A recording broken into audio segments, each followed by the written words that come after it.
To make a change, man, in order for us to hear some freedom, man, we got to get into some trouble, folk. I mean some good trouble, folk. Y'all heard John Lewis? Good trouble, good trouble. Now, if you guys think I'm not out here doing the work and doing my research, you are wrong. You think I'm not going to bring it to the community every chance I get? Vote me out. I don't care. I'm still going to do it. Vote me out. I'm going to do more. I'm really going to stick it to you. I'm going to be at everything. Okay? I'm really going to stick it to you now. I don't want apologies and performative gestures. I want change and not Dr. Maya Angelou on the back of a quarter. I want change laws and policy. I'm not sitting here to make friends or tell lies or act like we can do better and I'm doing better. Because we can do better, we can do more, but we gotta tell the truth. I don't care if you bring down a statute, but can you codify a statute that ensures my right to vote, my right to vote, my right to vote, my right to vote. Freedom made free. Down here. You jamming over there? I love the line. I don't need Maya Angelou on the back of a quarter right there. Oh man, it's just so good. Between her and Tanisha Arena, listen, had to record that and put that on because I was just like, ooh, really good. Everybody welcome. Back in the day. Yeah, it was. So good evening, everybody. Welcome to Civil Disruption. My name is D. Moss, joined by my incredibly dope co-host, Tracye Whitfield. I was going to say City Council President, but we got the Tracye Whitfield hat on today. This is the show where we challenge assumptions, ask tough questions, tackle the issues shaping our communities, our politics, our future. We may not always agree, and we don't always agree, but we definitely believe in honest, brutally honest conversation and respectful debate because it's essential to progress. So we want to thank you for joining us. Please share the broadcast, join the conversation, and we're going to get started. And before we get started, we have a very special guest. Tracye, introduce this gentleman. Yeah, but first, let me remind folks about our definition of civil disruption because we haven't been on for a long time. It is the intentional act of challenging harmful norms, systems, and narratives in a way that sparks dialogue, accountability, and transformative change without resorting to chaos or violence. So it is not about chaos, about violence, but we are going to challenge some things that we don't agree with that's happening here and abroad. When I say here, I'm going to say Springfield, Massachusetts, but even abroad, we go beyond Springfield and kind of like nationally. So we have with us today a very special guest, U.S. congressional candidate, Jeromie Whalen. We are so I don't want that. I don't want Jeremy. Try it again. Try it again. You know you're my Jerome. There it is. He's my Jerome. He's the Jerome of the Black community. But I had to say the correct name, and it made me pause because I'm always calling him Jerome. But he is Jeromie Whalen. We love his sense of humor. We love how much you are in all communities. You are out here putting in work in that little yellow van. And I think you live there for real. And we're going to get into, we want to hear from you. I'm not going to give no broad introduction about who you are. We'll let you tell us who you are, your background and things like that. But welcome to the show. You are our first congressional candidate. You're our first, elected official we're having on here? Or soon to be elected almost official? Elected official. Once I come back in politics outside of me. December. Yeah. I think you're our first guest, right, Darryl? Your first guest? No, we had Jason. Oh yeah. Oh, Jason. Yeah. Ooh, I forgot my kid's father. Yeah, we had Jason, and then we had host when I couldn't be there. So yeah. But we're gonna jump right in and ask you to just tell us a little bit about yourself and why you entered into this race. Yeah. So first off, thank you for having me. I mean, offline we have a bunch of great conversations, and the relationship that I've built with both of you, it stands on the backs of all the hard work that you've been doing, and I'm just really grateful to be here with both of you. But how did this little white kid from Belchertown, Mass, start running for United States Congress? I grew up in a small town, and in that small town, it was a pretty purple place, and there was a lot of different people on opposite sides of the political spectrum, but everybody, because it was a small town, they hung out at the same places. You played on the same baseball and soccer teams. It was hard to have that level of animosity when you know each other's first names and parents. And I want to get back to that level of connectedness. That's what I see happening in Springfield right now with newer generations, just bridging that gap. And I want to be a part of that. And so after that, went off, got my bachelor's of history at UMass. And that was an eye-opening experience too, because I think that what we're seeing on the federal level, especially, is that if we're not learning from history, we're doomed to repeat it. And there is, especially when we're considering in Springfield and on the federal level, individuals that have been here for a long time and kind of thinking about the cyclical way that history works. We need new perspectives, new solutions, and to be bridging gaps in generations. And so after I graduated, I went off to community media. And community media was really cool because I was the first in and last out of City Hall chambers. And I was watching the hard work that Madam President does in Northampton. And all the municipal work that goes on, you got to connect the municipal, state, and federal level. So when we sit here and we talk about affordable housing and housing, urban development, appropriation of funds, we have to think about Maura Healey's initiatives with affordable housing, and we got to think about planning. Where are we going to put these? And we're seeing some of that play out again in Springfield. A little bit of, are we going to conserve this space? Are we going to develop new housing? We have to do that together, and we got to connect those dots. And so after that, I went off and I became a high school teacher. For the last 11 years, I was a high school teacher. And I remember rolling into the classroom in 2016 after the President Trump was elected. And I was like, listen, this is not how the world works, kids. And I kind of gave them this little pep talk. And they got it at that moment. But flash forward to 2024, I found myself in that same situation. And instead of what we were dealing with the incompetencies of that first presidency, now we were dealing with Project 2025. And all of the layered racism that we saw, the sexism, the toxic masculinity, all that was embedded into these new ideologies with people that weren't going to be leaving. They were going to rubber stamp everything that he's seen. So all the BS that we're seeing right now, I went into the classroom with that in mind. I said, hey, don't let this, we're going to get through this. And the students shrugged their shoulders. And I said, wow, we've normalized all this.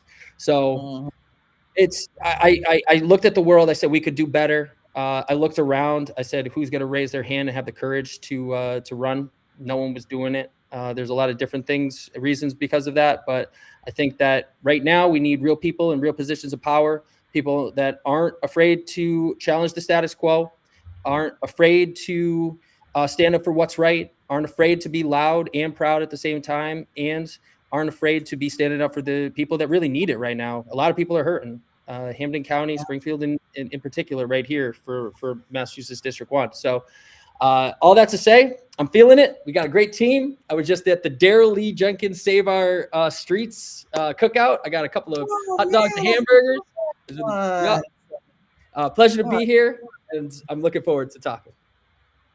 All right. Well, thank you for that background. We are excited. I don't know. Do you want to ask the first question, or you want me to continue on? I quick question. I want you to take me all the way back to that moment where you decided, I'm going to challenge Richard Neal for his congressional seat. Yeah. I remember it. So I was at the tail end of my doctorate over the spring. And it was a particularly hard time for me too. At the time that I was thinking about this, my brother unfortunately took his own life, and it was a very devastating thing. And anybody that's lost somebody to suicide knows how hard it is to kind of grapple with that.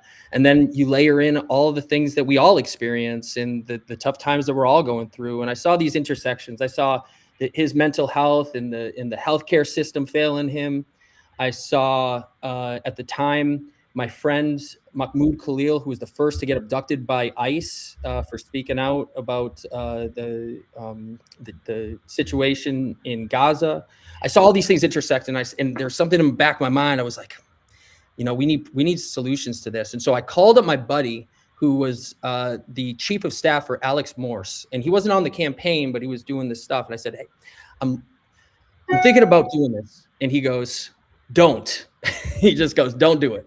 He goes, it's going to take over your life. It's going to be the hardest thing. It's going to suck the soul out of your body. But here are the timelines. Here's what you need. Here's the team that you need. Here's the money that you need. This is what you got to do. Some of the things I listened to, some of the things I said we can do it better. And so from that moment, that was early 2025. And from there, we just got to work. And we said, we're going to do this without corporate money. And that's playing it on a hard mode, not going to lie. And what you do when you don't have that money, you have people. And so going back to that moment, it was going down the list, checking off the things. Okay, I can do this. These are the people that I need. But it's also saying, here's how we flip the script on this entire thing. And we have. Our team has just been done such a phenomenal job. We lean into relationships and people rather than the profit. And it's so far so good. So really successful so far. Okay.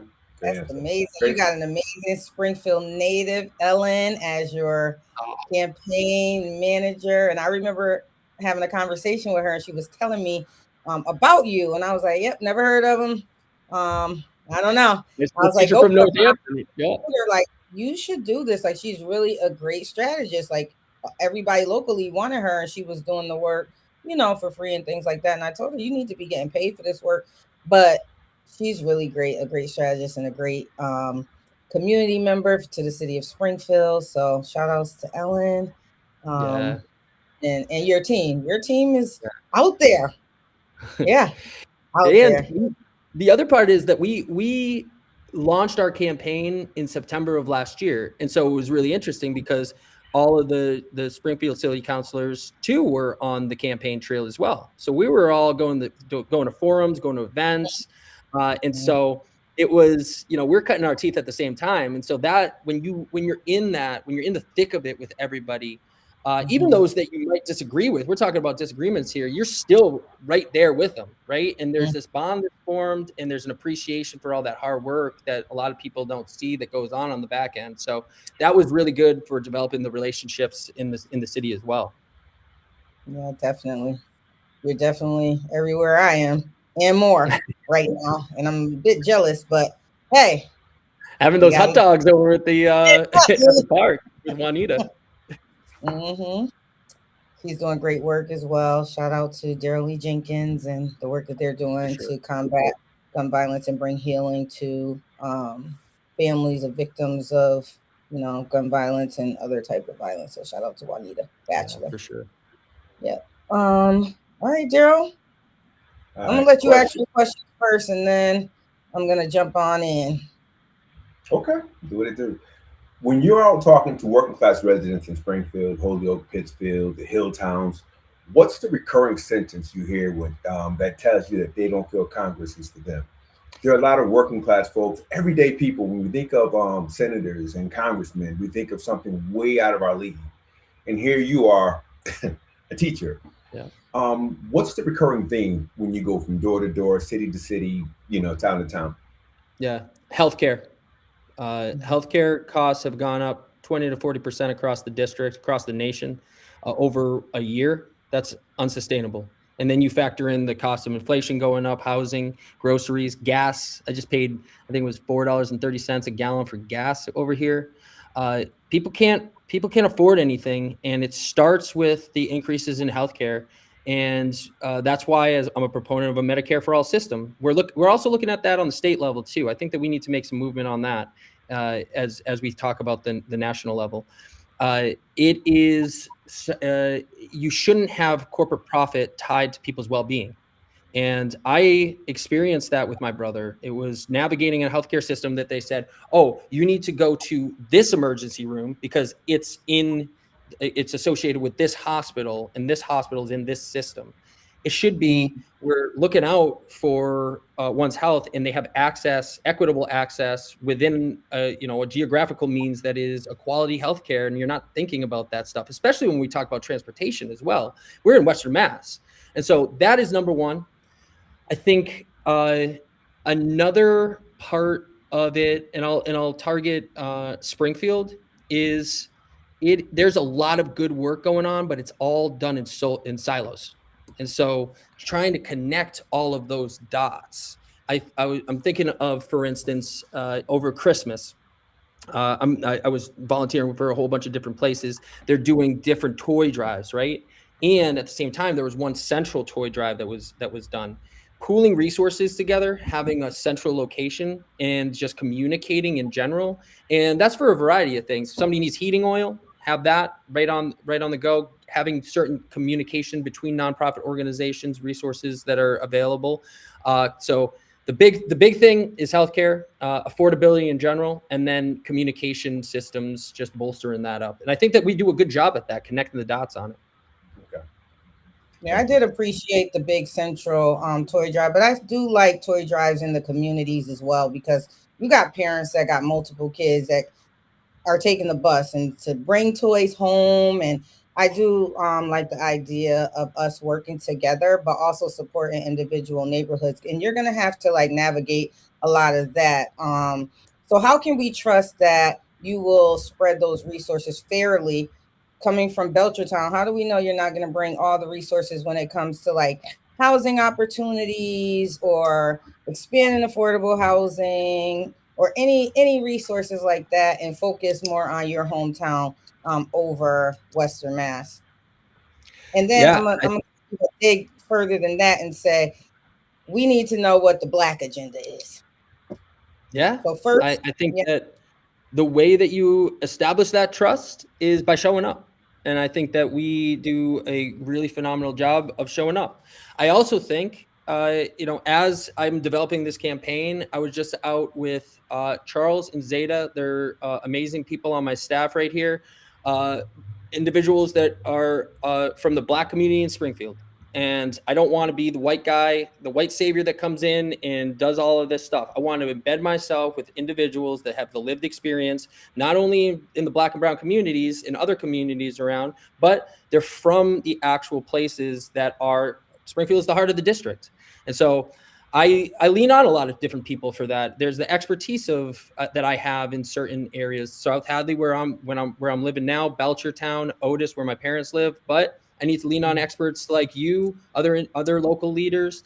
And I think that it all starts with developing that trust and that relationship. And that's why we started this campaign a year ago, is because it takes time to develop that. And it takes the frequency of showing up time and time again to gain that respect and gain that level of trust. And so I'm embedded myself. Springfield is, like I said, the heart of the district. It has my heart as well, and we're going to continue to show up. And that also means that we understand that there's struggles within Springfield, within Holyoke too, other surrounding areas that are unique to those places. But again, you got to be there. You got to be embedded in those communities. You got to be embedded in those cultures to really understand the nuances of them all. Yeah. Now, so civil disruption really was formed to focus primarily on the Black community. And so I'm going to ask you some very specific questions regarding the Black communities, because we have overwhelmingly experienced disparities in wealth, home ownership, business ownership, access to capital. So what specific actions do you think Congress can take to ensure Black residents receive equitable access to economic opportunities and resources, just like other communities? Yeah, so this actually reminds me of something that, Madam President, we were both at. We were at the Advisory Council on Black Empowerment. I think it was at the, I'm trying to think of which church it was, South Congregational maybe.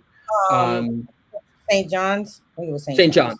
Yeah. Mm-hmm. And I was there. I had my camera and I had my laptop down, and I was just taking notes furiously because there was a lot of important information that was being conveyed from the stakeholders of Springfield. And that was a really important place. But to the things that I remember from that, there was talk about just workforce training was one of them, how we can develop individuals through either tuition-free community college that we have through the Fair Share Amendment, vocational trainings, get the skills needed for not just jobs, but high-paying, skilled jobs, and stuff that presents an opportunity of climbing ladders and gaining more and more opportunities. Another thing that sticks out, well, in that similar vein, was entrepreneurship came up, I believe, and we were talking about different programs for accelerating either grants or ways that you can invest within the Black community in particular.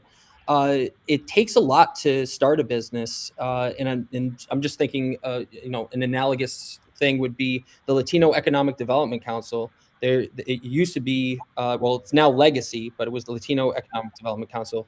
We need to be thinking about these in regards of Black-owned businesses and how we can promote them and how we can not only give those grants, but also create educational opportunities for new first-time business owners, because it's hard to it's hard to start that business, but it's hard to maintain that business as well. Other things that are there, we're talking about housing, economics for housing, down payments, first-time home buyers. We've seen an entire era of, 30 years ago, 40 years ago, the first-time home buyer age was 27. Now it's 40, 45, somewhere in that ballpark. So we're seeing an entire generation for that American dream, owning your own house, escape us.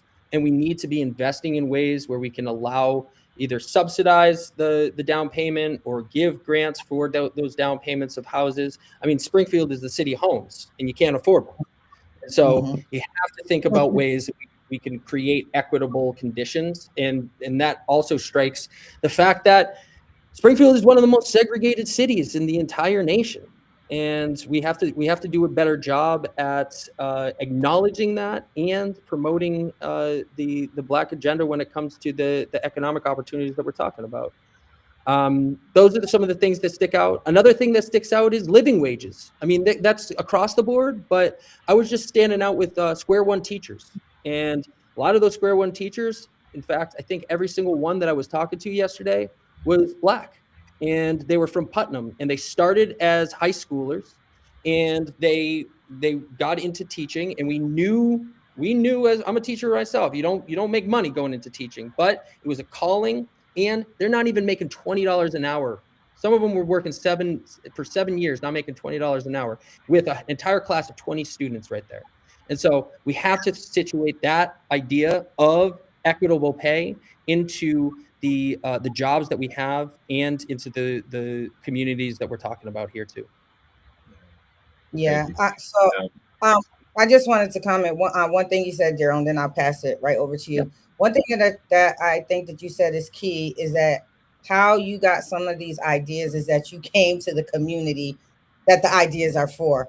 I think it's important to be embedded in the community and come up with ideas and solutions together, because the Latino or the Legacy Economic Development Council, so I run a coalition for an equitable economy, and Legacy is one of our members, but so is BECMA, and there's a whole bunch of other technical assistance, capital providers, and others that are part of the coalition. And so we should talk more about how we can grow these businesses, but it's definitely important for you to stay connected with the communities you want to help. There's a lot of comments on here on Facebook, and I specifically like them, but I'm going to pass it to Darryl. Then we'll read a couple of comments, ask you like maybe one or two more questions, and then transition to the MGM conversation.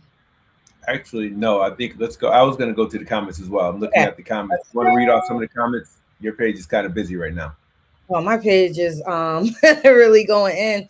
But one comment I'm going to read, don't really want, you don't have to reply to, but are you willing to move to Springfield or Holyoke, give up your $1 million house in South Hadley? I don't understand questions like that, because is this expected of, I'm gonna even say the orange man, Donald Trump? I mean, is it expected of him to give up his millions and move into, I don't know.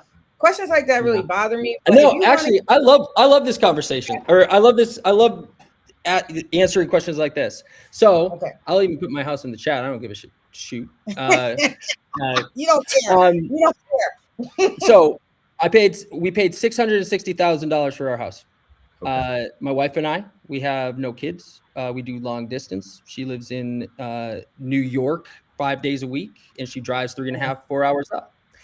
We also just made a ADU, an accessory dwelling unit inside of our basement. So my parents-in-law live in our house. So once you start looking at the actual numbers of that, and you factor in that I'm a teacher and I make, $80,000 a year, it starts to make sense. And then you go look at our campaign finance, and you go look, and our average donation is probably somewhere in the ballpark of $50-$60. We do well for ourselves because we don't have any kids, and I'm 39, my wife's 40. I am 100% transparent on all of those things. What I also would say is, look at the man that has $5 million plus in his corporate war chest, all of which is from corporate PACs. And so anybody wants to come at me for that, I think it's barking up the wrong tree. I'm totally transparent. I love my wife. She works hard. She sacrifices. I see her less than 72 hours on the weekends because she's down there working her tail off in an amazing job that she had to sacrifice for, and overcome a lot of toxic masculinity while she's at it. And yeah, I'm super proud of her. I'm super proud of our family, and I can stand on 10 toes and say that. So anybody want to come after me for that? Go look up Zillow. Go look up my house. Go look up what we're worth. Yeah. Great. It's interesting. People would even, I seen that comment as well, and that's the one I was going to go to. I think it's comical. I think, folks, this is 2026, and there are so many issues on the table. I think where you live is not a factor as long as you reside within the district. You know, and folks kind of. Yeah. Say it again. I said, and as long as you're showing up, which yellow van man does. Right. So I love that van. I got that van for free, and I've got my the other one before that for $1,200.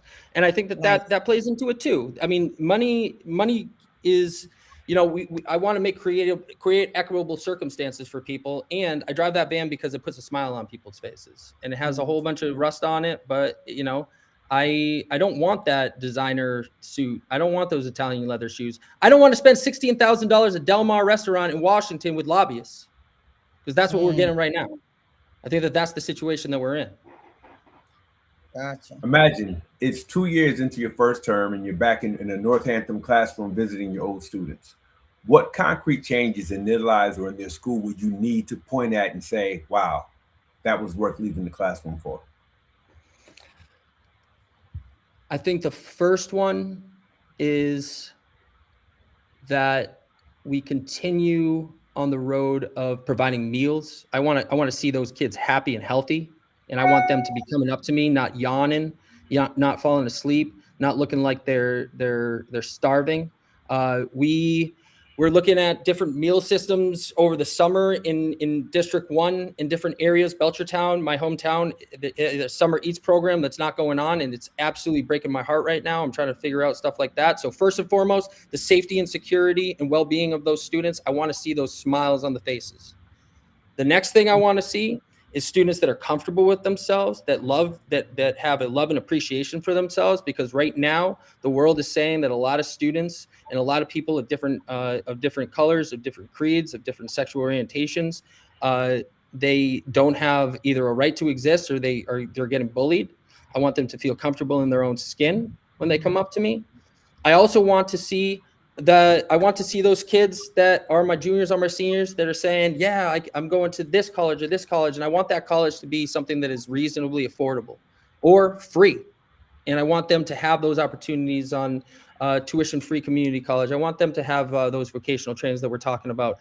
And I see that happening now because we have that model in Massachusetts. It's called the Fair Share Amendment.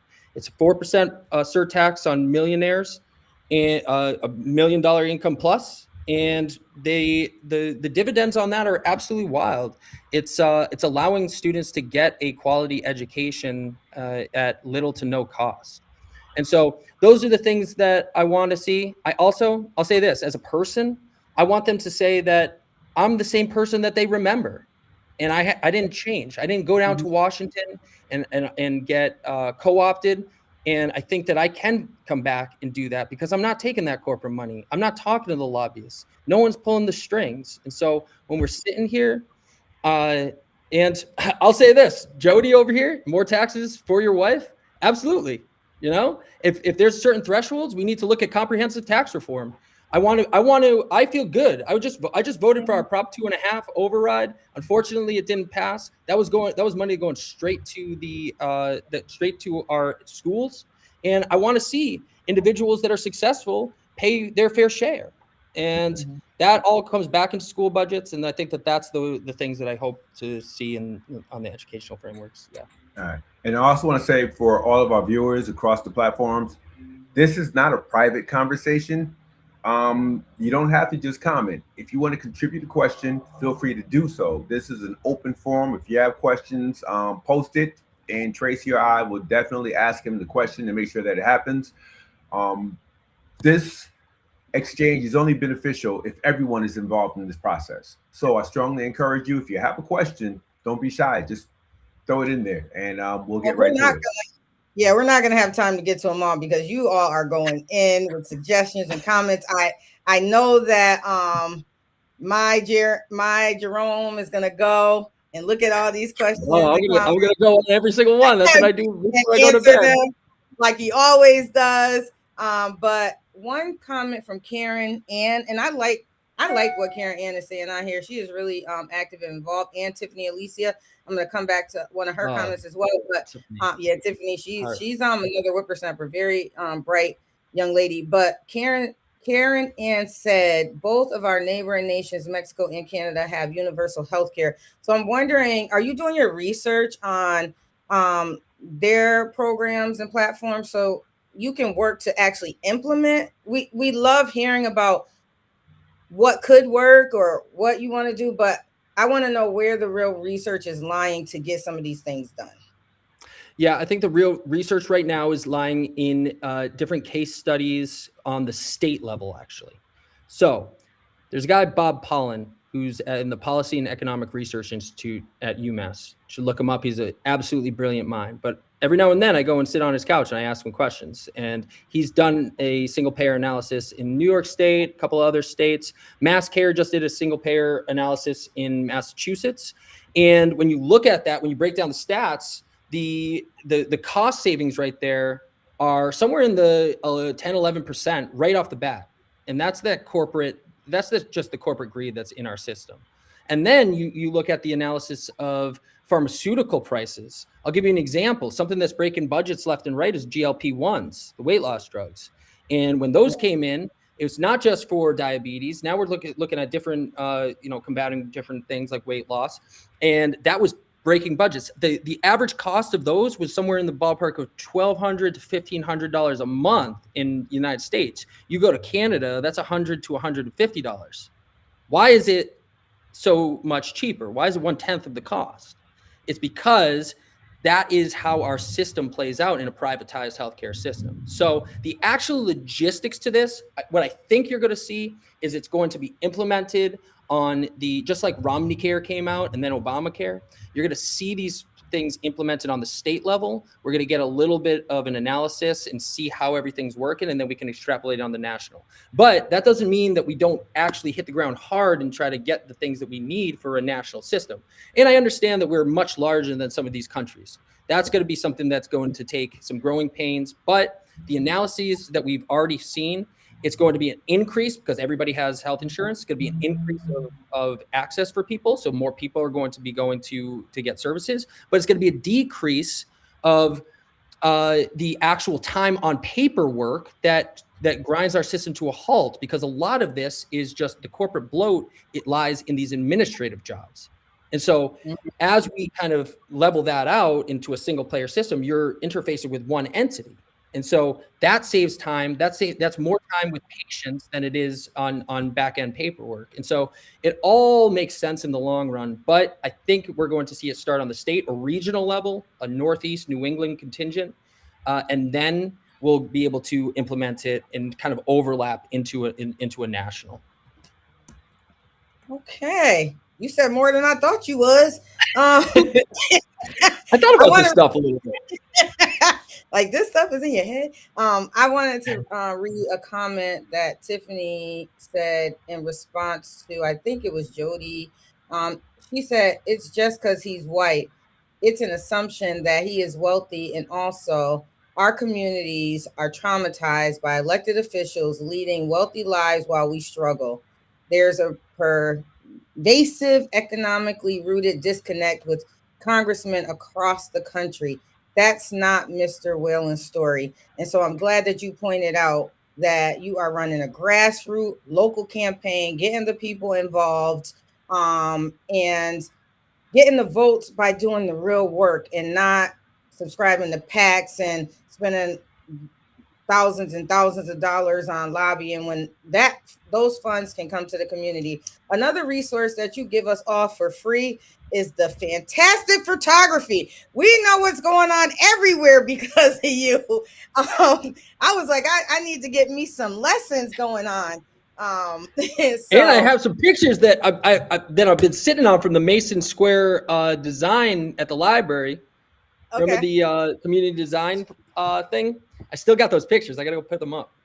I don't know. So many things that we go to together. Oh, the design. Yes, I do. I remember. Yeah. Yes, the Mason Square initiative. Yes. For the root, right? Is that what the one you're talking about? For the root? Yeah. I don't know. Yeah. That was it. Oh, for the root. Okay. Yeah. So we're at so many things together, and I really appreciate the work that you're doing. Let me see what. Okay. Can you see these comments as well? I just want to shout out Jody too, because Jody was the Republican in here, and one of the things that we do is I talk to Republicans all the time. I mean, I go to a lot of different things. I was just sitting down on a podcast with the chair of the Wilbraham Republican Town Committee. I mean, I appreciate, because when you represent an entire district, you represent every single person, even the people that didn't vote for you. I mean, Madam President, you know that. You know, you got to have some tough conversations, and you don't shy away from those. You know. Openness and transparency, and just educating people and explaining whatever, even if you disagree, that explanation is something that really matters.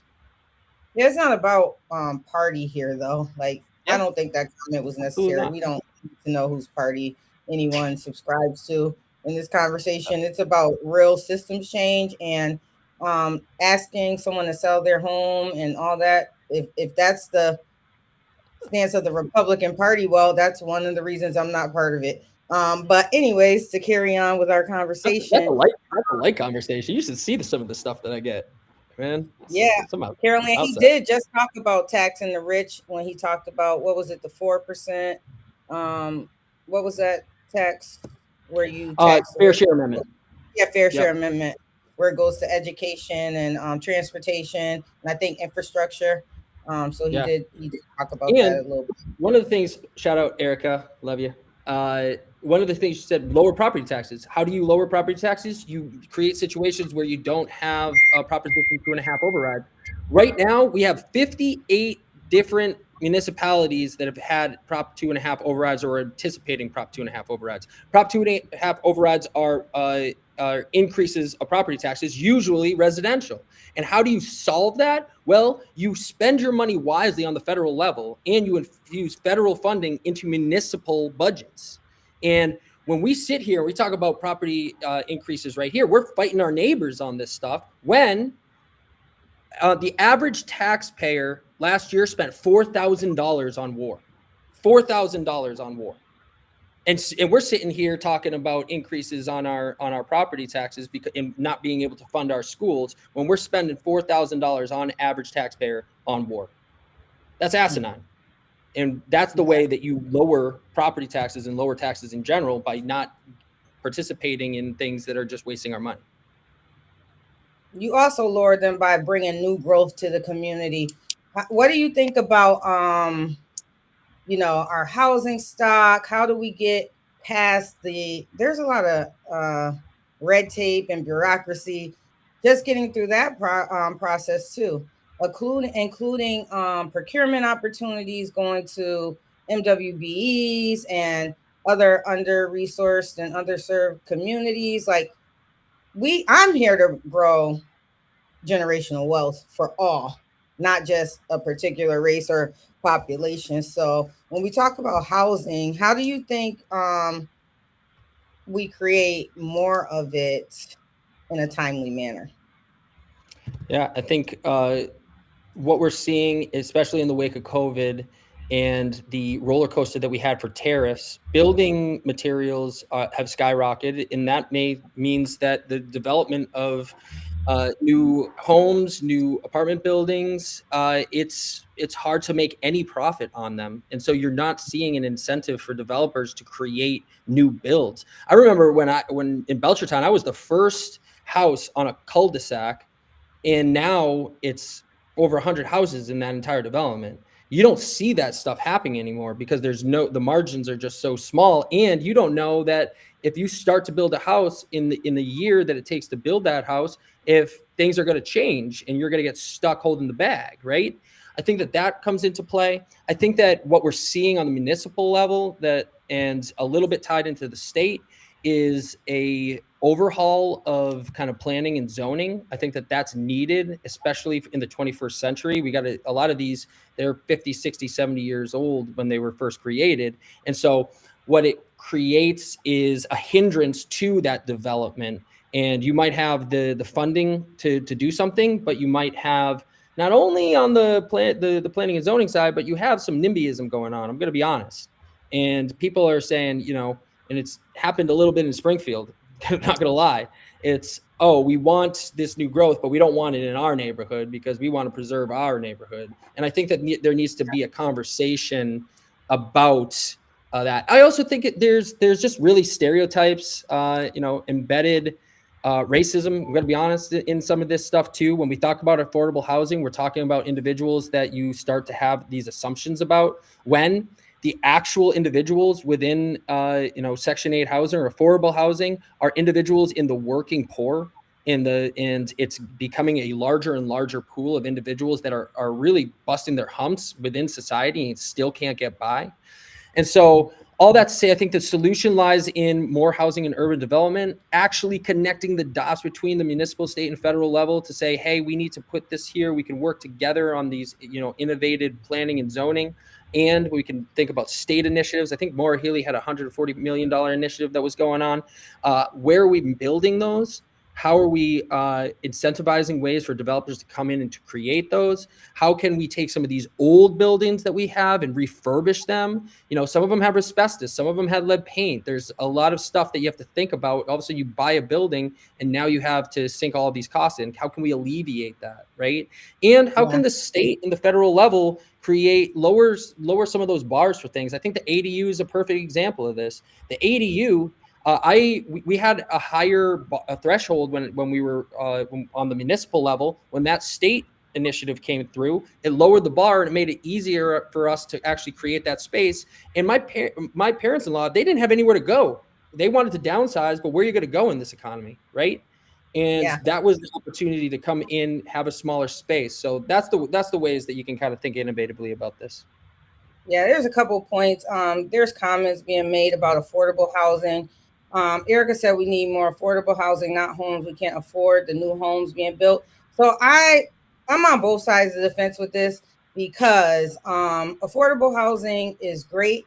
However, to build a home, whether it's new or renovated, you need a subsidy. So you need some subsidy coming from the federal and state government to help build homes to create affordable housing. So City of Springfield have an RFP out building 5 homes right now on vacant lots, and they're providing a subsidy so developers can afford to build it and then also sell it to low-income families, so it does become affordable. But without those subsidies, you mentioned it and you named it and you hit the nail on the head. The cost of construction materials is through the roof, and that is what's driving the cost and the price of the homes to go up. Because I don't know how people feel, but being in the construction industry is not, I'm getting in this for free because I don't want to make any money.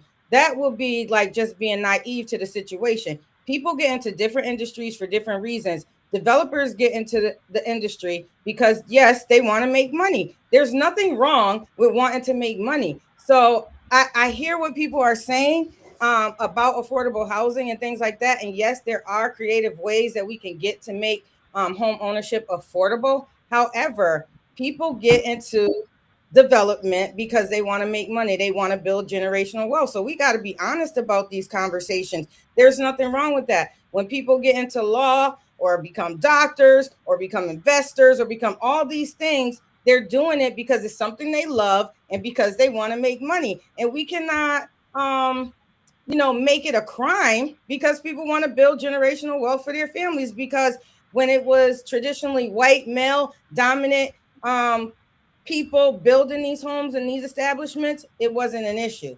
Now we got more emerging developers and all of that brings us back to rent control. The reason that it's hard for some developers to have low rent is because the amount to rehab and construction costs is up there. I'm not on one side or the other with rent control right now. I'm just trying to figure out both sides of the story with rent control. So I'm just in the middle right now. I'm learning. I'm in my learning phase, so I'm not going to side with one or the other publicly right now because I don't know enough. So I'm just trying to figure that out. Where are you on rent control? I'm on the side of rent control, and I'm on the side of informs parameters for rent control. Okay. Couple of things. I'm gonna geek out for a second because this one's complicated. This is a very complicated one. When we talk about rent control, we talk about historic rent control in Massachusetts. Those rates were between 1% and 3% increases. And this goes all the way back to the 70s and Cambridge, I think in 1994. 1% to 3%, situate 1% to 3% increases in the idea of increases over COVID, right? Cost of living was going up 3%, 5%, 7% in some cases over that time, 9%. So if you have 1% to 3% increases, if you have it doesn't fit into the model of what's going on. So what happened was in some places, I think it was St. Louis, they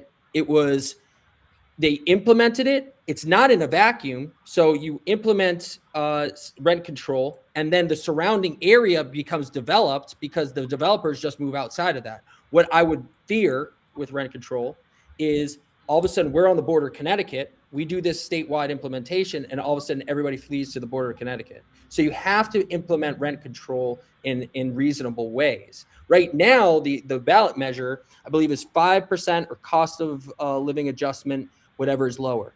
The way in which why I'm more for it than against it is because there's provisions for dwellings of 4 units and less. So we're talking about individuals that are the landlords that are in your communities making a little passive income. They're actually looking out for you. They're the ones that probably don't even increase the rent that much anyways, right? We're talking about corporations coming in, gobbling up these apartment buildings and jacking up rent and protecting ourselves from it. And making something that is a reasonable, stabilized increase for people. So they're not all of a sudden, even if you have the best landlord and it's 3 or 4 years that you go without an increase. And all of a sudden they're like, wow, we got to catch up, hit you with a 20, 25%, 30% increase. That's unreasonable, right? But they're trying to catch up. You're in this position where you're getting priced out. So it is a very complex, problem, but I'm always going to be on the side of the tenant rather than the corporation. And we have provisions in place. Let's not always think about corporations. I work with a lot of emerging developers. So they develop one single family unit here and there, maybe 2. Single family unit is exempt. Yeah, I know from rent control, but I'm talking about overall because when people talk about developers, they only talk about one market of developers, and that's usually the big corporations. And I understand what everybody's saying about the big corporations, but there are new developers, and I understand the 10 years, I understand the 1 to 4. But Susan says she never seen a poor developer. Well, then you haven't seen them all, because I work with developers that are just making livable wages, like people working in the school system and things like that, because they're emerging, they're new. The big corporate developers, I hear you all 100%, but they are not the only developers out there. And I really need people to understand that. Like, they are not the only developers out there. And all developers do not get into this market just to become filthy rich. Like, that is not the truth. So what happened to Darryl? He left us? So we got to understand that it's not a one size fit all for renters, just like it's not a one size fit all for developers. And we're not just talking about big corporations. So if we are just talking about big corporate developers, then we need to specify that. I didn't see big corporate developer language in the little bit that I read in the rent control policies. I didn't see that. So there's two things going on too. There's one that is a legislative initiative on the state legislature, and then there's a ballot initiative.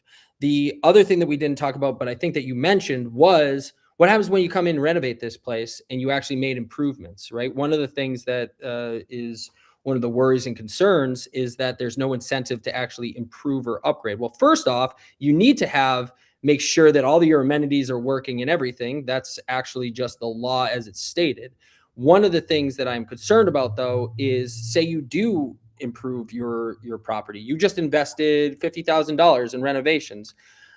Can you in the way it's running right now, there you can't increase the rent to a comparable place, right? So there has to be certain provisions for that. I think that if the way in which you can have a waiver for that or something, but at the same time, what we're talking about, those 4 or less unit places, there's provisions. We can talk about that. I'm not set in stone on a lot of these things. We can talk about where that threshold is. We can talk about where those percentages are. And at the same time, I think that it's something that is on the side of alleviating a lot of people, because what we're talking about, when I go out and talk to people, they're like, yeah, my rent went up $300, like $300 in one, in 1 or 2 months. That is a budget buster.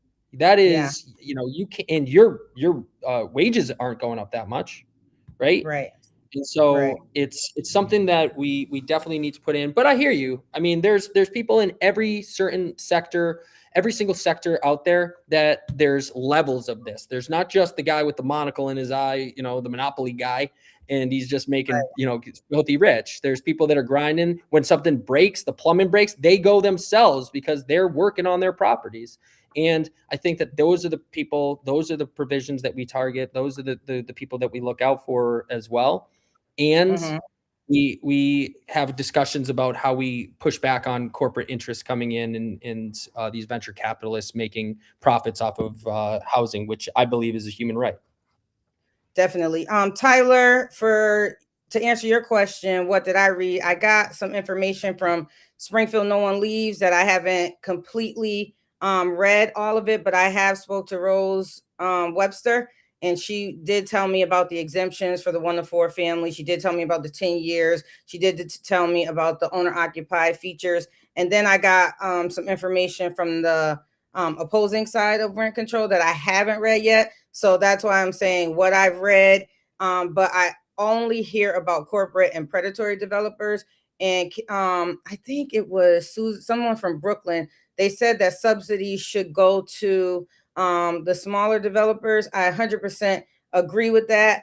But it's the smaller developers that don't know how to get the tax credits and get the low income credits. And it's also a lot of money to be in those type of situations where you are able to get those credits. And there's not a lot of education because the greedy corporate landlords, they want to keep that monopoly. And so there's not a lot of education on getting the smaller developers up to par with learning how to get all of those credits. And we need more of that. So yes, they do need help. Those are the ones that I defend and that I work with. And none of them are rich. None of them are rich right now because they're emergent developers just learning. But we have to talk about the whole picture, not just the corporate and big conglomerates. There's more to it than just that. So I really want to learn more on both sides. That's why I haven't made a decision yet where I stand, because it is a very interesting conversation. It's incredibly complex. It is. Yeah. It's one of those where, I mean, I go down rabbit holes. Sometimes I'm, this one is like easy 2-3 hours you can spend just looking at stuff. But yeah. So D, I think I'd have monopolized this conversation with Jeromie Whalen. And I don't know that's how. why I was like, I'm gonna let her do her thing.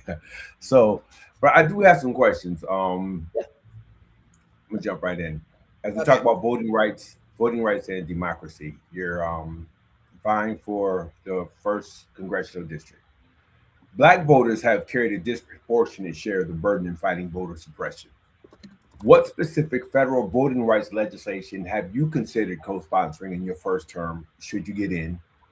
And how does it directly protect Black voters in your district? Have you given any thought to that, given that they've been gutting certain pieces of legislation that have been negatively impacting the black voting populace? Yeah, in the very beginning when I was jamming out to the music, I heard Good Trouble mentioned, and right. John Lewis Voting Rights Act right there. We need to be not on the defensive all the time. We see the SAVE Act, we see all these things that are trying to really create a scenario that disenfranchises a lot of people. We've already seen, and we've seen this throughout history with polling taxes and different ways in which you disenfranchise Black populations specifically. I think that we need to not only be on the defensive. We're always on the defensive, unfortunately. We need to be proactive about what we're doing, and we need to enshrine the right to vote and protect and strengthen these, rather than continually look at ways to. And it just doesn't just go into legislation. It's a perception of intimidation that comes down to it as well. So if you don't feel comfortable or safe or even heard, then you're less incentivized to go to the polls. And I look at the municipal elections in Springfield. I think the municipal election turnout was something around 11%. And people want to demonize or point fingers or blame people for not coming out. And at the same time, there needs to be greater voter education. I think mailers going out to tell people that elections are going on, to engage with them. I think the idea that you're not doing community outreach. I think that when we were looking at that Mason Square, Tracye, that was a perfect example of how the community feels heard. And then when you feel heard, you're going to participate more. And when you participate more, you're going to demonstrate your voting, your right to vote.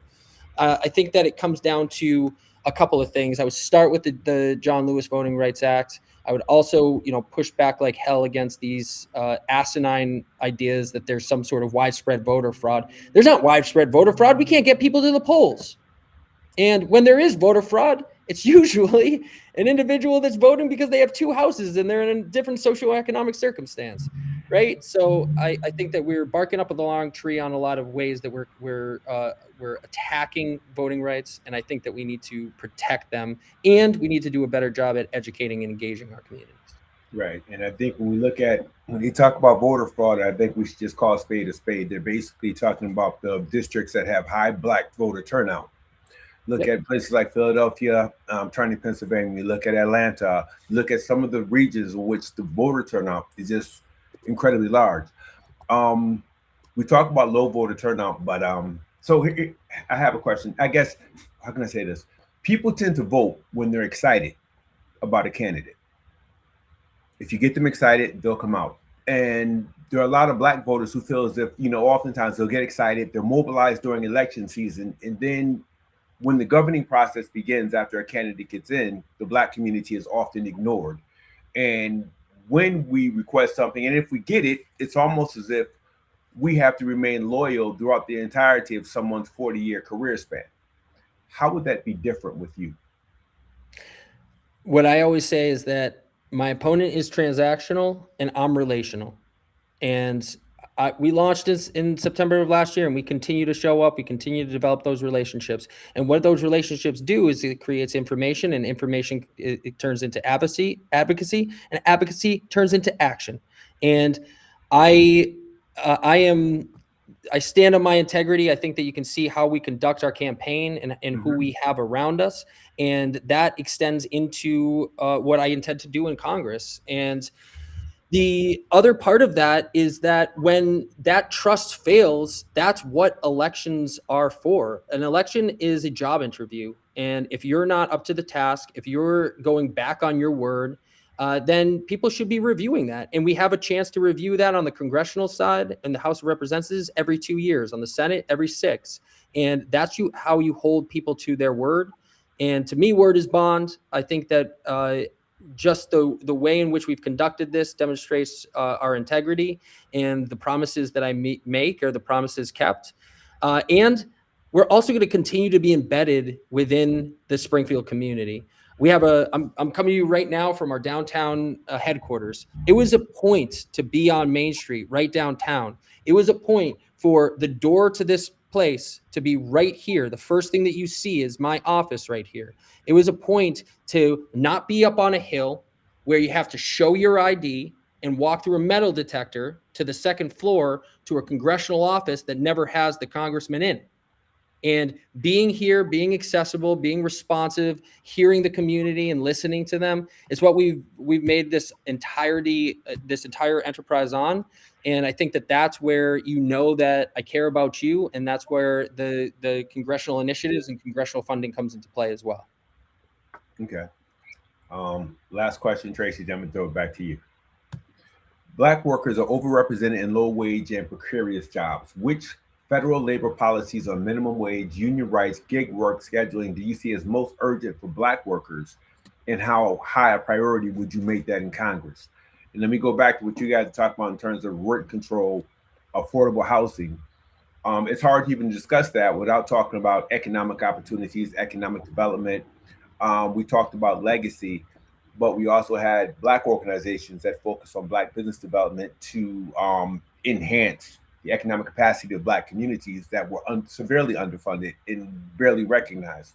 So once you're in Congress, have you given any thought while you're on the campaign trail that what you can do once you're there, legislation, whatever it is you need to do to enhance that? What have you given thought to? Yeah, I think that the great equalizer here is not just a minimum wage, but a living wage. And we're having those conversations. I mentioned it before, but I was just sitting out with the Square One teachers that are on strike, and they're doing this hard work. They're a union too, and they're fighting for $20 an hour. The living wage in Western Massachusetts is $24.50 an hour for an individual, and then you layer on children and other expenses and the rising cost of everything. I think that that's really where you start. I think that we also talk about workers. We talk about protecting the right to organize, the PRO Act that's coming, that's in Congress right now. Strengthening union collective bargaining rights is super important. Then I think about the way in which we're economically, we're not prioritizing the right things, and that bleeds into your budget and bottom line. And so the misappropriation of funds on the federal level, when you look at municipal funds, I mean, we're going through budgets right now in Springfield. We're looking at $1 billion budget, and we're looking line item after line item right there. We're talking about $1.5 trillion for the Department of Defense, where we're seeing black budgets and you can't even scrutinize what's going on. And so we need to reduce those pieces of the pie. We need to increase the social services that we have. We need to expand those. We're looking at a social security system that's going to go insolvent by 2032. We need to be thinking about those, and those things alleviate the bottom line for the individual in the checks that they have, and in the ways that they can actually survive in the economy right now. Okay, Tracye, I'm gonna throw it back over to you. I think this has been great. We do have another component of this show that we need to get to, where we are going to be talking about the MGM money. I get that question a lot. What happened to the MGM money in Springfield? It hasn't decreased property tax. Where is it at? Where is it at? And all these questions. So we do got to get to that. Jeromie, I'm glad that, we're going to have another conversation about technology. There's a lot of people that think that it should be mandatory that elected officials show up in person to meetings. I don't particularly agree with that. Even those that agree with that needed to use the virtual platform when they're away or someone's sick, they still need to use the virtual platform. So I think people are adults and they know what they're doing. And if there's an issue with particular candidates that may abuse it, then that conversation should be had with them. But to That was mandate a fun city council to watch. but to mandate something like that, I think that's really corny. I'm just gonna say corny.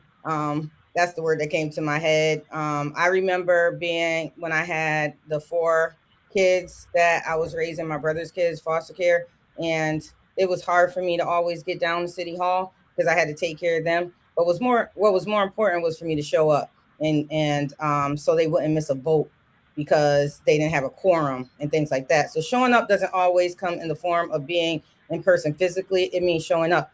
But there's also elected officials that don't show up for the community at events like you and I.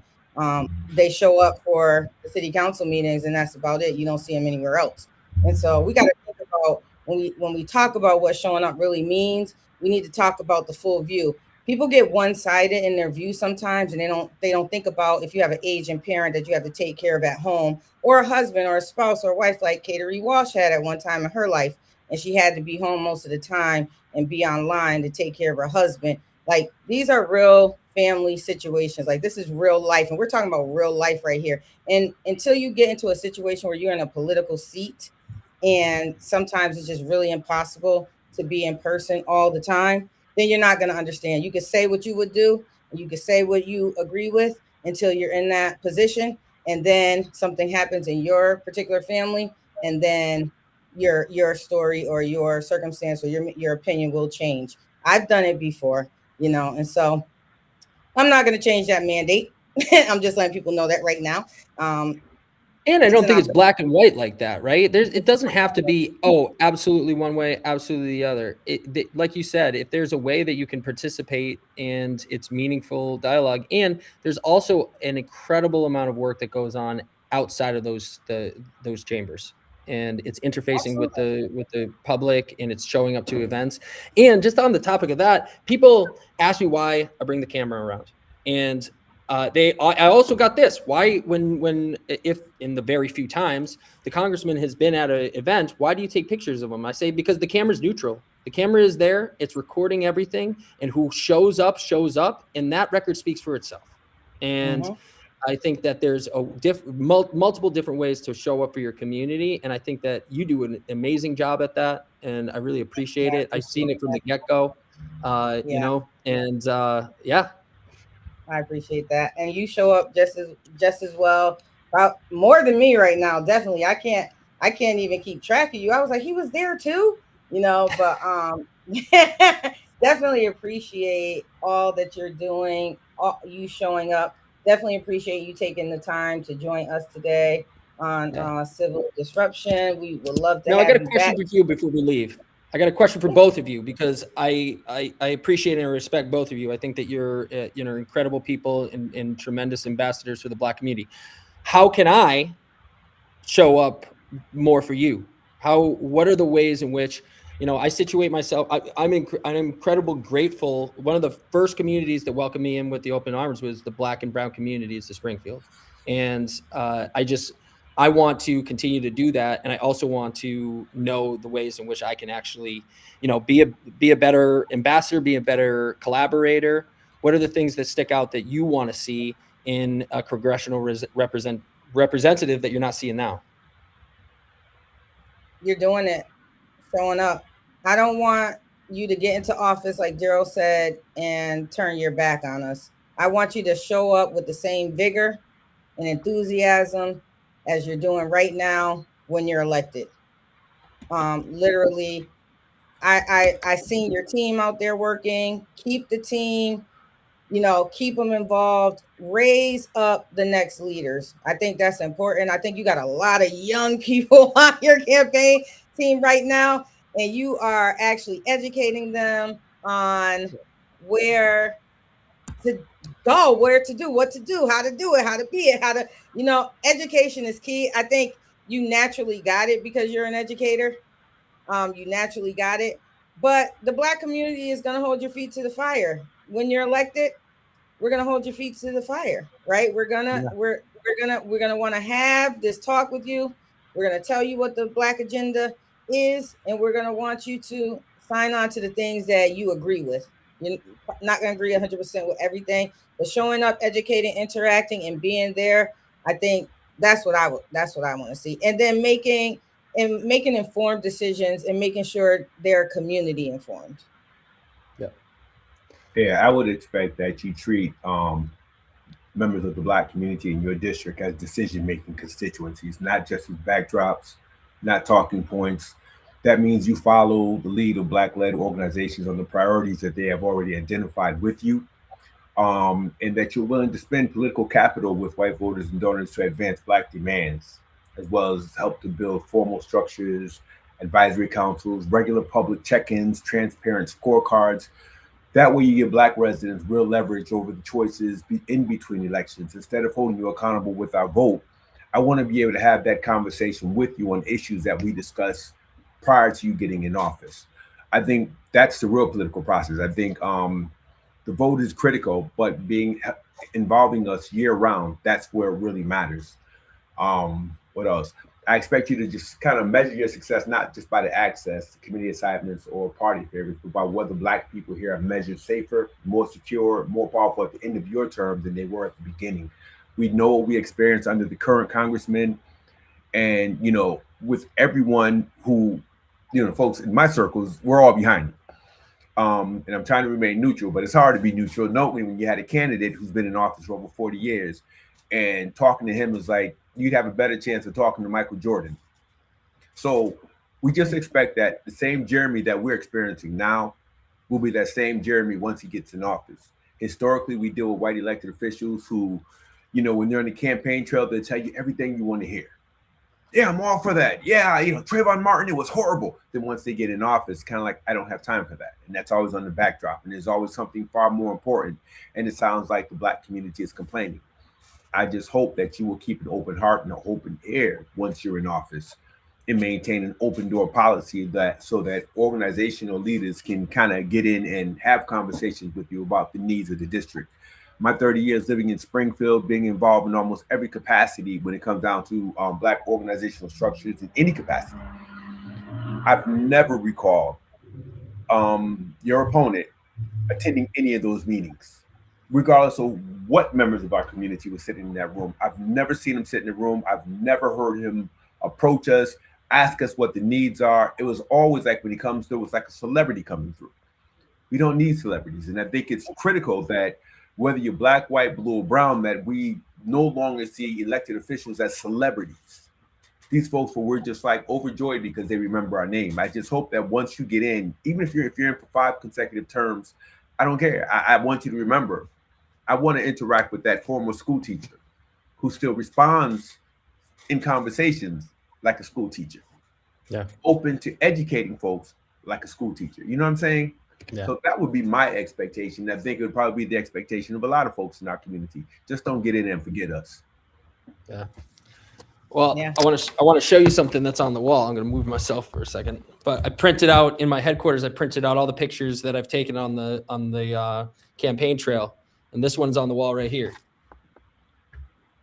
Oh, no, take that down. Take that down. That's history. You leave that history on your wall. You leave that history. And that's exactly why it's on there, Tracye. I mean, you were in that room. You were standing right there. I watched that entire thing go down. I was just absolutely so proud of you, but it was just a moment in history right there. And I think that we're at an inflection point in American history. And, what you're doing, we're trying to connect the dots on that. And I look at that and I see just a new generation of leadership and optimism for a new Springfield doing it together. You can see Cateri Walsh's shoulder in that picture too. And that was done on purpose. And there's kind of a bridging and stand on. Yeah. She and paved the way for women to get on the council. So shout out. I have absolute tremendous respect for her there. And it's your mother in the background, I think.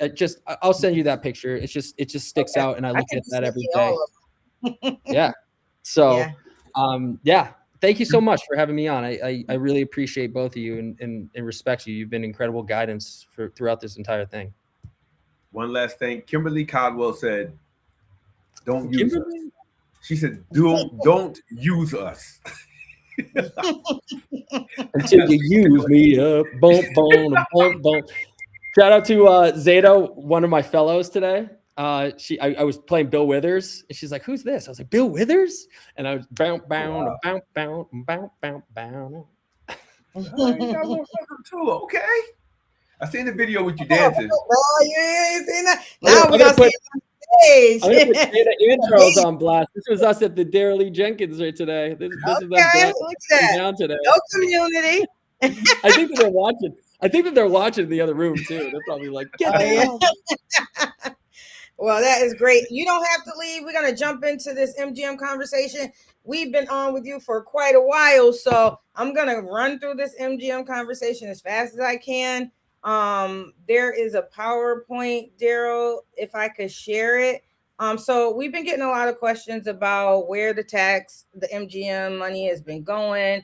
How come it's not used to reduce taxes? And I use technology, Jeremy. I don't know how you feel about technology, but I use technology to help create this little PowerPoint visual. So it's not going to be perfect. I did it like 5 minutes before I came on, so don't judge me. But there are different buckets of money, and I wish I could show you this PowerPoint. I mean, this other document, but I was unable to. It came from the city, but I was unable to download it, but I need you to see it first. So I'm gonna see if I can share the screen just to show you the I'm gonna show you everything right now. The MGM payments. Darryl, can we move that, and will the other document show? Yes. So I wanted you all to see. So this is the original MGM payments, the MGM structure of how we get paid by MGM. And if you can see, let me see if I can move it up just a bit. It goes all the way down to fiscal year 33. I don't know if you can see it when I'm moving it, but it goes to fiscal year 33 on how we get paid. I'm gonna briefly go through some of these boxes. So the community impact fee it really went to the community. I think that's the fee that the governor said we're not getting anymore. But that fee went to like police, fire services to help keep the community safe while MGM is there. So that goes to FY33. And then there's the community impact grant. Now the community impact grant is about $2.5 million a year. That's the money that was supposed to go to the community, and there are certain uses for it. And it could have went to reduce property taxes, or at least give an incentive to low income, maybe seniors, maybe families with disabilities, veterans, things like that, to reduce property taxes. That's not how it was used. When I get back to the presentation, I will show you all what happened with that particular pot of money. So remember the community, I think it's the community impact grant. And then the 121A payment is like a payment in lieu of taxes. So the city made an agreement with, there's other columns on here. If anybody wants to sit with me and go dig into them, we can go through it. But that's the payment that we're getting instead of taxes on the property. So it changes over years. I just wanted to show you guys that this is what the city came up with an agreement way back in 2017, 2018, when they were negotiating payments. Our first community impact grant came in fiscal year 19. Fiscal years run from July 1st to June 30th of every year. So the budget that we just voted on is for fiscal year 27. So the fiscal year 27 will start July 1st, just to give you guys a little bit background on fiscal year. But this is an important document. I'm going to go back over to the presentation. So payment in lieu of taxes. I know that if we did the real valuation of MGM, we would have got a lot more money. I asked for the valuation on MGM, and they would not share that with me because they said that they couldn't do the valuation until the 120 one agreement is over with, which will be FY 33, and then they can really evaluate the value of the property. I don't know how true that is, but they wouldn't give me the valuation from the assessor's office. So just telling you what was told to me. Darryl, can we switch back to the presentation? Do I have to stop sharing or something? Wait a minute. Yeah, you may have to. I'm trying to figure out how to. Oh, wait a minute. Nope. Yeah, you may have to. Oh, no, there it is. I got it. Okay. Okay. And I don't even know. Okay. So wait a minute. Okay, y'all, this is my first time doing it on this platform. So the host community agreement and the community development fund, which on the other slide you've seen as the community impact fee, the 2.5 million a year, was part of the host community agreement. And these are the uses that it could have been used for: early childhood education, higher education, libraries, health impact, enhancement mitigation, parking revenue subsidies. I seen someone put something about parking, project compliance, and the betterment of the city and its residents. And I think bettering the city and its residents is making things affordable. And so in FY19, we had TJ Plant was our CAFO, so head of the finance department at the time. And he told us that first year, because MGM didn't start like January 1st, we got 2.3 million. Part of that money, 2.13 million. Part of that money went to early education with Springfield Public Schools and rewriting out in the libraries. That was it. So no money was spent after that for a very long time. So we kept getting in the $2.5 million payments, kept getting them in. So see, I didn't format this. I just downloaded it, guys. So sorry. So in December of 2023, let me back up a little bit. Before December of 2023, the city council, which head of the finance department at the time was me, and I was like, we would like a say so on how this money is spent along with the community. The CAFO at the time kept saying, yeah, we're going to put together a group with residents, with someone from the city council. We're going to figure out what we're going to do with this money. We're going to figure out how we can better the community with the residents and things like that. Then they said, wait a minute, we can't do anything because there was a change in the MGL law, chapter 44. I know you guys probably can't see that, section 53K. They were waiting to see what was happening with that. So they was like, oh, we can't spend this money right now. We got to wait to see what's going to happen with this law change, right? So December 2023, the law went into effect and it changed. So now city council doesn't have any say so on how this money is spent. We got a memo from the law department that went to Mike Fenton. It was not shared with us. We were still asking the same questions on where this money is going. How can we use it toward property tax? The law changed. No longer do they need city council. No longer do they have to get community input. So the mayor has full authority over how this money is spent.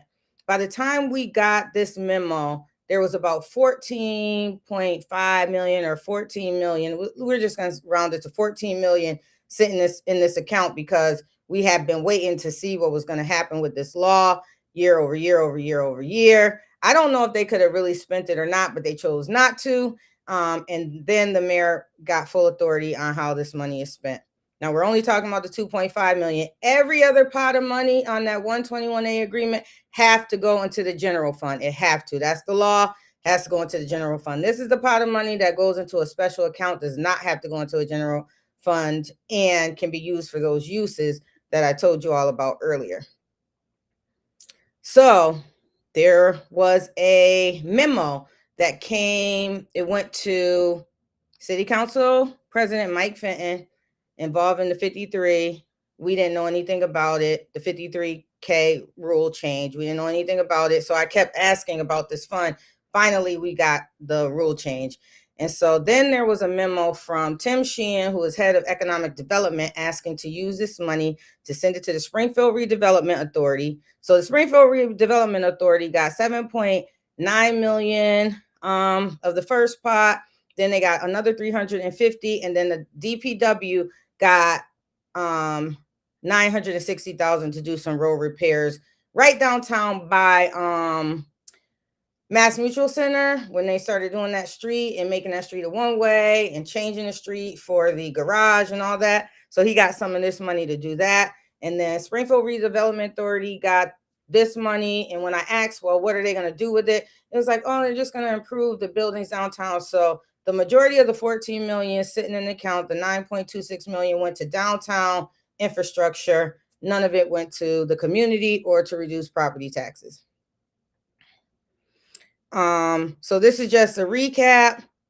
We approved the money, but then the mayor had full authority on how it was going to be spent. City council does not have any authority. They get the 2.5 million every year from MGM till FY33. We're in FY26 right now. This started in FY19. So all these 2.5 millions, some can go to reduce property tax, but the mayor chooses not to. Another recap, just showing you the scope of the deal. These are all the payments that we've been receiving year over year. And yeah, so I'm gonna stop sharing the presentation. Darryl, can you stop sharing the presentation? I just wanted you all to know where the MGM money was going. The other 121A payment that I showed you all that was in that yellow box, that have to go to the general fund. So the general fund is where most of the revenue goes that the city collects. So all the local taxes, excise taxes, property taxes, other payments goes into the general fund. The only funds that don't go into the general fund, if there's like special revenue funds, like the enterprise fund, which is a fund where the trash fee money goes, and that says only this money can only be used for trash fee services. So those are special revenue funds. We have a few of those. And then there's particular grant funds that go into grant accounts because they have to be used for special programs and services too. So I just wanted to give the community an update on what happened to the MGM money. That's what happened to it. And the mayor has full authority over that fund. And he chose to send it to the Springfield Redevelopment Authority. I don't know what Springfield Redevelopment Authority is doing with it. And he chose to spend it on some roadway improvements. But from the looks of it, it was still $5 million left. I'm getting an update on what sits in that account right now, so I can give you all an additional update. And then on a next meeting, we will talk about the cannabis funds, because they also have 3% local tax that's supposed to go to the communities that house the marijuana facilities. And that, I don't know where that revenue is going either. So we're going to dig into those cannabis revenues. And if they're still sitting in that account, the community needs to push for more community involvement and for that money to give some relief on property tax, at least create a program that is going to help those that really need it. I don't mind paying my fair share. I can afford to pay my fair share of property tax. But for those who cannot, you all need this help and you need this support. And that's what I'm here to do, create this awareness. So next time we're going to talk about the cannabis revenue. All right. And next time, can we also talk about getting to specific strategies in terms of what the community can do to get involved, put pressure on the administration? Yeah, we can talk a little bit about that now. They can actually call the mayor's office right now, and say, we heard that this money is out there. I would even say send an email. I can get the phone numbers and the emails. 413-787-6101, 413-787-6100, dsarno@springfieldcityhall.com, wbaker@springfieldcityhall.com, sbonicani@springfieldcityhall.com. Yeah. Darryl, how did you know that? Can you? Did he ask me that? Can you repeat the phone number a little slower? 413-787-6100, 413-787-6101. My man out here like it's an NPR fundraiser right now. Telethon. A lot of times, people. a lot of times people talk about city council like we raise the property tax. It is not true. It happens during budget time. So the budget increased by $53 million. 39 million of that was an increase on the school side, which net school spending followed that fund. So the narrative that they try to put out in the mayor's office is that the school department is the one that increased the budget. Well, yes, partially true, but also they get an increase in from the Commonwealth of Massachusetts. They got about 36 million. So 2.5 million of the school department budget fell on the city budget. But 15.9 million is increases from the city. And that is what's driving the increase of property tax. Now, let me be clear. A lot of that is pension, debt, healthcare. That's driving up those costs. But we need to lawsuits for sure. But we also need to dig into the line items to see if that's true. Now, Zeta Govan, she is head of the fiscal responsibility special committee that I created as a city council president, and has been asking for line item detail. And we got a memo from Steve Bonacani in the law department that said we cannot, what is the word? We cannot like pressure. I'm going to say pressure, but that's not the word. I'll get the word. We cannot pressure departments to give us that information. So I wrote back like, here are the steps we take, and we're asking them because these special committees are community led. So Zeta Govan leads it, but the rest of the members on the community on this subcommittee are community members. They're not us. I sit in when I can, but she runs it, and the rest are community members. They're asking for transparency. Give us a line item detail, and we got this freaking letter from the law department saying we can't compel. That's the word. We can't compel departments to give us. I said, we're not compelling. We're not making them. Only city councils can compel, but we're not even doing that. We're just asking. We're asking what's going on, and we're asking them to be honest and transparent with the residents of the city of Springfield. But why can't you? I'm a little confused. Like, well, why can't you? He's saying special committees can't compel, only city councilors can. So because city special committees are made up of residents, he's saying that they can't compel them to, they can't compel departments. But if but if the special committee is led by a city councilor, that councilor can request. She can ask. Yeah, but she hasn't been asking. We're letting the residents really lead this initiative. Okay. So the residents are asking the departments to work with them. Like you're getting paid from our tax dollars, but you don't want to work with us and let us know where our tax dollars are being used for. So then when I wrote back my response, like, we're asking, not compelling. And is this a recommendation from the law department? No, I'm just giving information. I'm going to share that letter on our next meeting too in the responses, because it was really silly. They're just trying to, they use city resources to push back on doing the right thing. So for all of our viewers, tell somebody else you should be bombing. Well, not use the word bomb. You should be calling the law department, calling the mayor's office over and over and over, and ask them why, ask them if this information can be shared with that city council subcommittee. I just think every time we bring something like this up, we should encourage people to get involved in the process, because most people feel completely disconnected.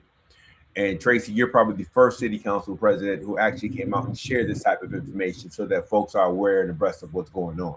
So, just know you're appreciated for that.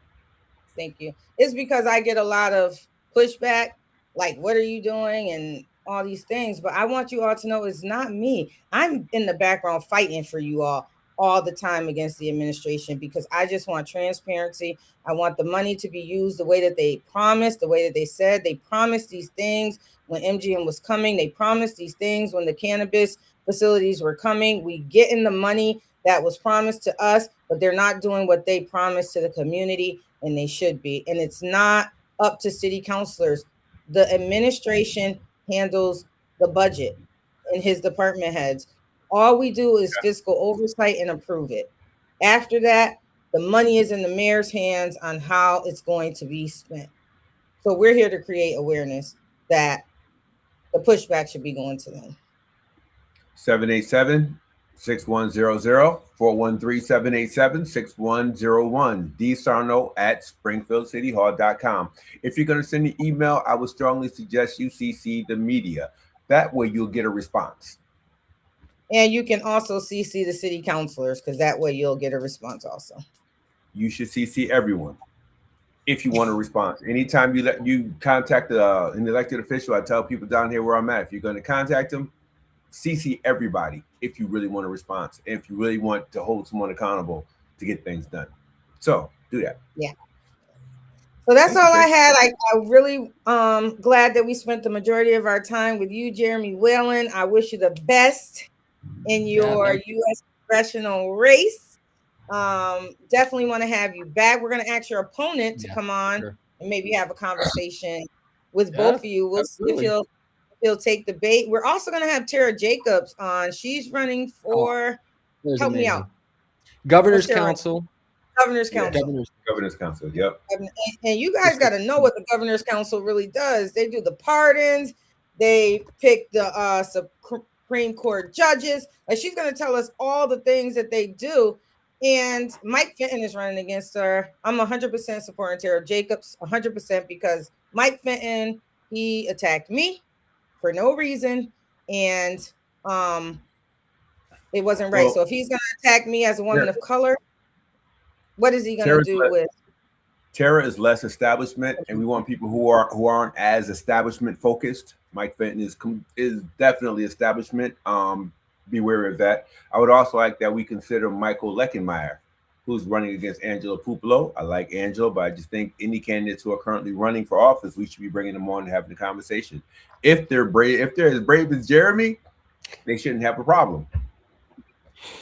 I think that we have there's a lot of energy going on, and there's a lot of amazing people that are in the mix that are hungry for change, and we should be having those dialogues.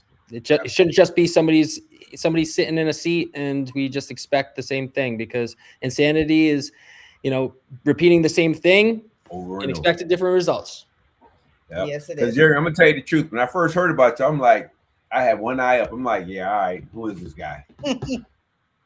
I mean, I was in the same boat. I was like, how the hell am I going to do this? I'm a high school teacher, But you're doing an amazing job. I want to keep telling you that. Absolutely. Keep doing what you're doing. Keep showing up. Keep being there. Keep being strong. I know you have down days like everybody else, and it gets tiring and it gets exhausting, but you are doing amazing. We are super proud of you. Keep up the good work. We can't wait to have you back closer to Election Day. We can't wait to have you back. In the meantime, that'll give us time to extend the invitation to your opponent. Yeah. And in the meantime, any events you got going on, anything, I'm always picking both of your brains. You're just tremendous, brilliant stakeholders in the community. So appreciate you. No, I need you to invite me to events these days. I need you to tell me what's going on in Springfield. You got the juice and the connects. Well, you were talking about that. I was like, I just saw Jermaine Hunter with the Pioneer Valley Project, and the 60% of responders feel like they don't have a lot of influence over the city budget. Just like the DLJ thing.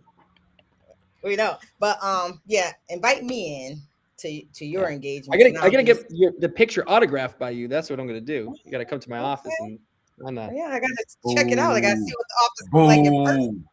It's gonna be worth more than a one of those first edition Pokemon cards over here. Yes. Okay, we'll see. I don't know about that, but thank you for your vote of confidence. But we're gonna say good night. We kept y'all on for an hour and 38 minutes. Oh, not saying good night. Hold on. Jeremy, I gotta say this. Kudos to Mrs. Whalen for loaning Jeremy out to the public. Everyone is finding out firsthand what it's like running for Congress. A lot of folks who had never ever gave it a second thought are looking at you and saying, wow, I think I can do this.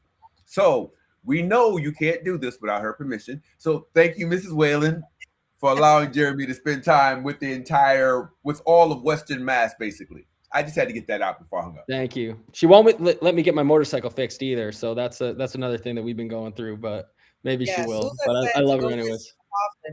She said, go visit the office. It's awesome. So I want Mrs. Whalen to be there when I go visit the office so we can sit down and chat it up and then be like, you know, I'm glad you gave him this permission. Well, that's dangerous because once you both get into the room, then you're just going to be dogging on me. So I'm just like, oh, yeah, we got to do it. I feel a little bit right now with you and I'm all cool until you get both of you together, and then all of a sudden you're going to be like, oh, look at him, this little guy. You better have your backup ready. But anyways, have a great night. 1 hour and 40 minutes of great time with y'all. Good night. Good night, everyone. Thanks for joining us. Peace. Hey, folk, hear me, man. Y'all need to hear me good, folk. In order for us to make a change, man, in order for us to hear some freedom, man, we got to get into some trouble, folk. I mean some good trouble, folk. Y'all heard John Lewis? Good trouble, good trouble. Now, if you guys think I'm not out here doing the work and doing my research, you are wrong.